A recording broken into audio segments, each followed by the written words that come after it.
Today we have Chelsea with us, and she's one of my patients, and she learned about the Webster technique and the fact that I did the Webster technique here in the office, and she didn't want to have a cesarean, so she came to me to discuss utilizing the Webster technique for her. So I was going to ask Chelsea a couple questions about this technique and the outcomes and things that she experienced with the technique. Chelsea, how did you learn about the Webster technique? I actually learned about it on the internet. I'd done some research. My first baby was turned sunny side up, and I ended up with a C-section with him and didn't want a C-section with my second, so I was doing some research trying to figure out some options on ways to get babies to turn, and found out about the Webster technique. Okay. Had you had any previous experience with chiropractic? I was actually going to a chiropractor while I was pregnant just for low back pain and things like that, but he wasn't Webster technique certified, so I found one that was and made a trip up here. And as I understand it, I'm the only chiropractor that's Webster technique certified this side of Louisville, I think it was. Yeah, and I'm located in southern Kentucky, so it was Lexington, which is about an hour away, or driving to Nashville, which was 2.5 hours away, so definitely my closest option. Okay.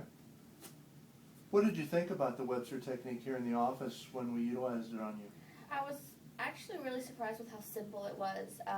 Doing research on the internet, it never really specified what the Webster technique was or how it was performed, but it was really simple, just really just some pressure on around ligaments, and it opens everything up and allows the baby to turn. So really, really surprised with how simple and non-invasive it was. And it also involved adjusting the sacrum. Yes. Okay, and did that create any pain or any?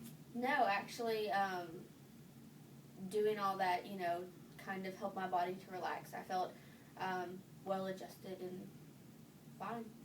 Okay, and can you share the outcome you've experienced having used the Webster technique here in the office?